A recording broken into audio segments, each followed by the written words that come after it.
بسم اللہ والصلاۃ والسلام علی رسول اللہ۔ تمام حجاج کرام کو بہت بہت مبارک ہو۔ اللہ سبحانہ وتعالیٰ کی طرف سے سب کو بلاوا آیا ہے، یہ محض اللہ سبحانہ وتعالیٰ کا فضل و کرم ہے، اس پہ اللہ کا شکر ادا کرنا ہے، اور ساتھ میں جو حج کا تقاضا ہے وہ بھی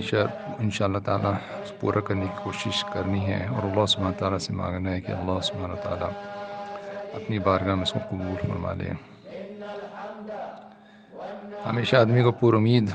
ہونا چاہیے، اور ساتھ میں اپنے طور پہ پوری کاوشیں کوشش کرنی چاہیے تاکہ ایک بہترین عمل اللہ سبحانہ تعالیٰ کے سامنے پیش کر سکیں۔ اور یہ تو ایک عاشق کا سفر ہے،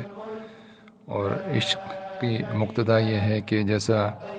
خالق اللہ سبحانہ تعالیٰ چاہتا ہے اس طریقے سے ہم اپنے آپ کو پیش کریں، اس لیے جو ہے وہ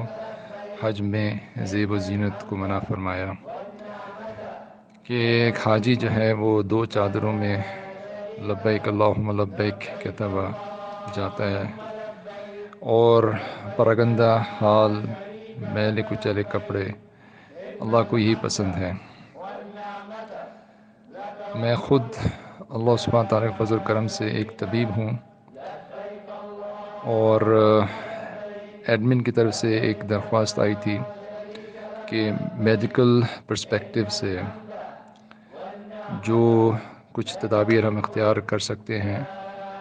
تاکہ انشاءاللہ تعالی جو سچویشنز اور پرابلمز جو فیس کی جاتی ہیں کامنلی حج کے دوران، تو اس کے لیے ہم پہلے ہی سے ہی تیاری کر لیں تاکہ سہولت کے ساتھ اللہ سبحانہ وتعالی حج کرا دیں۔ ایک چیز ذہن میں رکھنی چاہیے کہ حج چاہے جتنا بھی 5 سٹار 7 سٹار کوئی کرنے کی کوشش کرے، لیکن اس میں جو مجاہدہ مشقت آتی ہے وہ مختلف طریقے سے ہوتی ہے، تو اس لیے صبر بہت اہم، بہت ضروری ہے، اور اپنی زبان سے بھی، اپنے اعمال سے بھی، اپنے باڈی ایکشنز جیسچر سے بھی یہ بتانا ہے کہ صبر ہم نے اختیار کیا ہوا ہے انشاءاللہ۔ تو چند تجاویز جو کہ ہم نے پریویسلی بھی ایکسپیرینس کیے حج کے دوران، اور بھی جو ڈاکٹر حضرات ہیں ان سے بھی مشورہ کر کے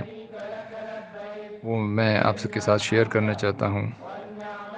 اور امید ہے کہ انشاءاللہ تعالی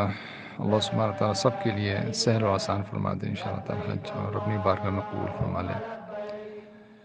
تو بنیادی چیز تو یہ سمجھنی ہے کہ حج کے سفر کے دوران جب ہم اپنے خیموں میں پہنچ جائیں گے تو وہاں سے جو سفر ہوگا عرفہ کا، پھر مزدلفہ کا، پھر واپس منا کا، اور پھر جمرات میں رمی کرنا، اور پھر طواف زیارت کے لیے جانا، اس میں آدمی کوشش یہ کرے کہ جتنا ہلکا رہے اس کے لیے بہت مفید فائدہ مند رہے گا۔ بنیادی چیزیں ضرورت کی رکھنی ہیں، لیکن ایکسیسو وزن زیادہ اپنے ساتھ، زیادہ چیزیں ساتھ نہیں رکھنی۔ تو احرام کے توسط سے ایسا احرام ہو کہ بریدبل ہو، جس میں کہ ہوا گزر سکے، اور اتنا موٹا نہ ہو کہ اس میں، آج کل تو گرمی کافی ہو رہی ہے، تو ایسا احرام انشاءاللہ تعالیٰ اپنے ساتھ رکھیں۔ مستورات کے لیے تو جو ان کے روزمرہ کے لباس ہیں وہی ان کا احرام ہو جائے گا انشاءاللہ، تو اس میں بھی کپڑے ایسے ہوں کہ جو بریدبل ہوں، زیادہ موٹے نہ ہوں۔ اور یہ کہ چپلیں مردوں کے لیے جو پہننی ہیں، اس کا مذاکرہ بھی علماء کرام نے کیا ہے، تو چپلیں ایسی ہوں کہ جس میں فرکشن کم سے کم ہو، کمفرٹیبل بھی ہوں کہ آدمی کو نیچے جو سڑک ہے یا پتھر ہے وغیرہ وہ تمام اس کو نقصان ضرر بھی نہ پہنچائیں، اور ساتھ میں چونکہ چلنا ہے تو اس کے لیے نا وہ فرکشن کی وجہ سے، جیسے جو ہمارے پاکستان، انڈیا وغیرہ میں ہوائی چپل جسے کہتے ہیں، 2 پٹی والی چپل، تو وہ ہو چاہے اسٹریپ والی چپل ہو جس میں کہ جو ہڈی جو پیر کی نمایاں نظر آتی ہے اور الگ سے ہوتی ہے وہ کور نہیں ہوتی، تو وہ کوشش یہ کرنی ہے کہ ایسی چپلیں پہنے کہ جس میں فرکشن جو ہے وہ اسکن اور جو اسٹریپس ہیں اس کے درمیان جو ہے وہ فرکشن نہ ہو، ورنہ دیکھنے میں آتا ہے کہ وہ فرکشن ہونے کی وجہ سے وہاں پہ زخم بن جاتا ہے۔ تو اس عمیر بھائی نے بھی ایک چپل بتائی تھی جو کہ آپ لوگوں کے لیے اویلیبل ہے، تو وہ انشاءاللہ تعالی رکھ لیں۔ مستورات کے لیے جو ہے وہ تو بہت ہی اللہ سبحانہ تعالیٰ آسانی فرما دی ہے کہ وہ لوگ شوز پہن کے سنیکرز ہوتے ہیں تو کمفرٹیبل رہیں، تو کوئی ایسے جوتے نہ پہنے جس سے کہ ان کو چلنے میں دشواری ہو اور فرکشن اس میں ہو، تو ایسے سنیکرز لے لیں کمفرٹیبل، جاگرز، تمام جتنی جو چیز بھی ہے اس میں بہت ہی کمفرٹیبل ہو۔ اور اس کے لیے تجویز میں کروں گا کہ اب جتنے بھی دن حج کے دوران اب ہیں آج سے حج تک کے لیے انشاءاللہ، تو اس میں وہ اپنے جوتے اور چپل پہن کے اس کو چلیں، واک کریں روزانہ، تو جتنی بھی کوشش کر سکیں، کلومیٹر 2 کلومیٹر جتنا بھی چل سکتے ہیں چلیں، تاکہ پھر ایک عادت بن جائے، ایکسرسائز بھی ہوگی کیونکہ حج میں بھی انشاءاللہ تعالیٰ چلنا ہوگا، اور ساتھ میں جو چیز چپل اور جوتا وغیرہ پہنے تو اس کا بھی اندازہ ہو جائے گا کہ وہ ان کو چوٹ تو نہیں پہنچا رہا پیر کو، تو یہ میں تجویز کروں گا۔ ایک بہت اہم چیز ہے وہ یہ کہ ہائیڈریشن کا، اپنے جو پانی ہے اس کا نا وافر مقدار میں استعمال کرنا ہوگا، اور پانی کے ساتھ ساتھ جو ہے وہ نمکیات بھی چاہیے ہوتے ہیں، تو اس کے لیے ایک تو تجویز ہے کہ جو ORS کے پیکٹس آتے ہیں تو وہ ORS کے پیکٹ ساتھ میں رکھ کے وہ چلے جائیں، یا پھر جو چپس اور کرسپ جو ہوتے ہیں وہ اس میں بھی نمک ہوتا ہے، وہ بھی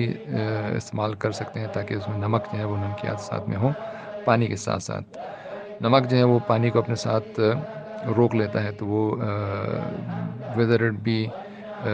کوئی پسینے کے ذریعے سے پانی ضائع ہو رہا ہے یا کسی اور ذریعے سے ضائع ہو رہا ہے، تو وہ نمک جو ہے کوشش کرتا ہے کہ وہ پانی کو اپنے ساتھ روک لے۔ دیکھنے میں آیا کہ اگر آدمی جو ہے حاجی جو ہے وہ اپنا ہائیڈریشن کا، پانی کا صحیح استعمال نہیں کرتا ہے تو پھر ڈیزی ہو کے اور پھر اس بعد لوگ بے ہوش ہو جاتے ہیں، تو اس لیے بڑی احتیاط کی ضرورت ہے۔ ہائیڈریشن بہت پانی انشاءاللہ تعالی وافر مقدار میں استعمال کرنا ہے نمکیات کے ساتھ۔ ساتھ میں سورج بھی کافی ماشاءاللہ سے اپنی آب و تاب پر ہوگا، تو اس کے لیے جو ہے وہ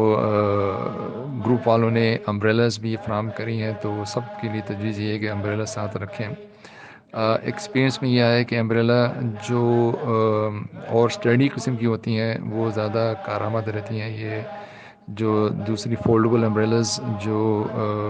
چھوٹی سی فولڈ ہو کے بن جاتی ہیں، یہ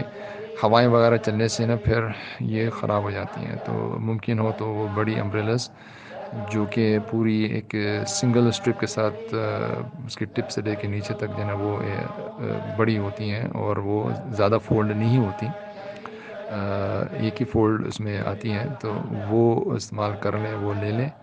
اور مستورات کے لیے تو کیپس استعمال کر سکتی ہیں، تو ان کے لیے تو سر کور کرنا کوئی پرابلم نہیں، ان کو تو اجازت ہے۔ مردوں کے لیے نا وہ سر ڈھانکنا نہیں ہوگا، تو اس کے لیے امبریلاز کا استعمال کرنا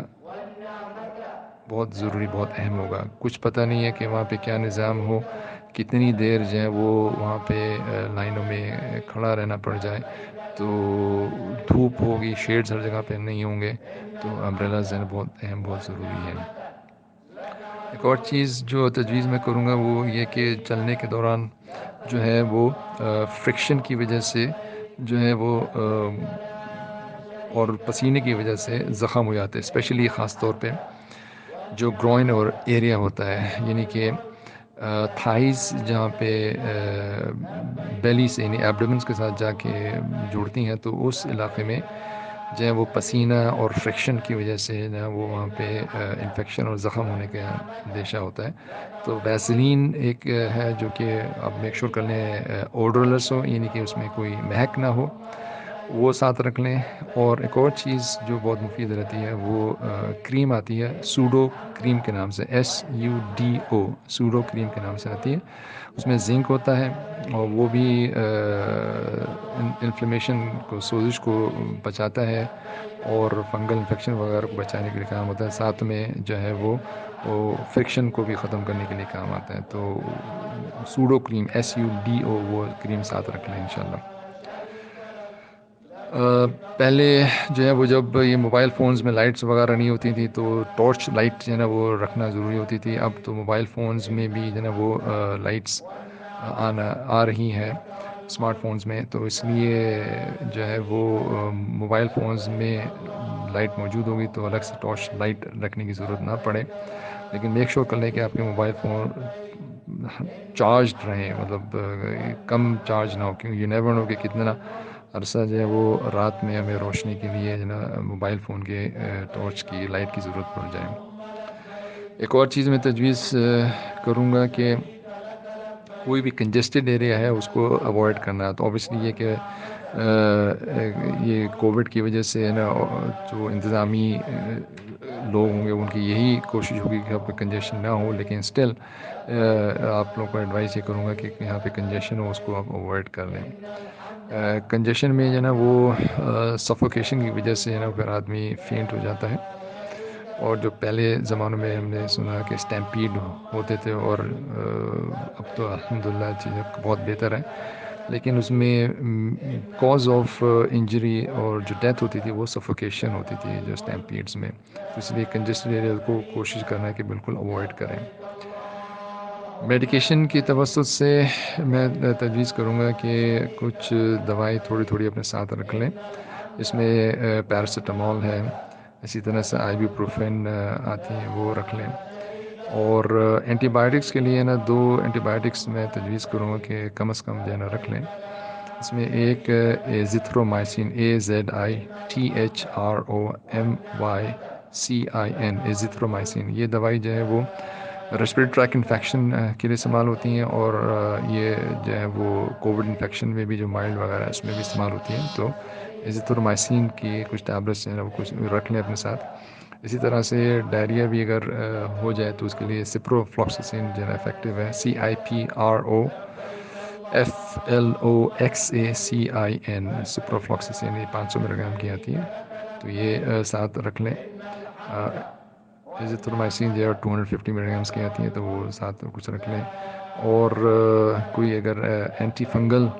کریم آتی ہے کینسٹن کے نام سے، CANESTON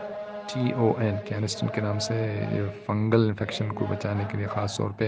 جو گروئن ایریا وغیرہ میں ہو جاتے ہیں تو اس کے لیے تو وہ کریم مل جائے۔ میک شور کر لیں کہ ساری اوڈرلیس ہوں، یعنی کہ بغیر مہک کے یہ ہوں۔ کچھ بینڈ ایڈز ساتھ میں رکھ لیں، کہیں پہ بھی اگر چوٹ وغیرہ لگ جائے تو بینڈ ایڈز ہیں وہاں پہ لگائے جا سکیں گے۔ چیزیں وہاں پہ خیموں میں ہوں گی تو، لیکن یو نیور نو کہ ہم کس پوزیشن میں ہیں اور کہاں پہ ہمیں ضرورت پڑ جائے، تو اپنے ساتھ کچھ اپنے پاؤچ میں رکھ لیں تاکہ اس کو ہینڈی آئیں گے، کبھی ضرورت پڑے تو استعمال کر سکیں گے انشاءاللہ تعالی۔ آخر میں یہ تجویز کروں گا کہ جو حجاج کرام محرم کے ساتھ جا رہے ہیں تو ان کے مستورات کا بہت خاص خیال رکھنا ہوگا کہ بالکل ان کو اپنے سے جدا نہیں کرنا ہے۔ یہ بہت اہم چیز ہے، کیونکہ خدا نخواستہ کوئی اگر آگے پیچھے ہو گیا تو اس کی وجہ سے سب کو بہت پریشانی ہوتی ہے۔ اللہ سبحانہ تعالیٰ سب کی حفاظت فرمائے۔ اسی طرح سے وہ لوگ جو کہ ان کو کوئی اسسٹنس کی ضرورت ہے تو ان کو بھی اپنے ساتھ ساتھ رکھیں، کوئی بھی ایسا موقع نہ ہے کہ وہ آپ سے جدا ہو جائے۔ اللہ سبحانہ تعالیٰ آپ سب کا حج اپنی بارگاہ میں قبول فرمائے، ہمارے لیے بھی دعا فرمائے انشاءاللہ تعالیٰ، اور آگے بھی دعا فرمائے کہ اللہ سبحانہ تعالیٰ تمام امت کے لیے جو ہے وہ حج کے راستے انشاءاللہ تعالیٰ کھول دے، تاکہ پوری امت جو ہے وہ انشاءاللہ تعالیٰ آئندہ سالوں کے لیے حج پہ آ سکے۔ جزاکم اللہ خیر، سبحان اللہ و بحمدہ، سبحانک اللہم و بحمدک، نشہد ان لا الہ الا انت، نستغفرک و نتوب الیک۔ اچھا، ایک چیز جو میرے ساتھی نے بتائی تھی کہ وہ بہت افیکٹو تھی، وہ ہنی، شہد اور کلونجی، یہ تھوڑے تھوڑے سے رکھ لیں ساتھ میں انشاءاللہ تعالیٰ، یہ بھی بہت کارآمد دے گی انشاءاللہ۔ السلام علیکم ورحمۃ اللہ وبرکاتہ۔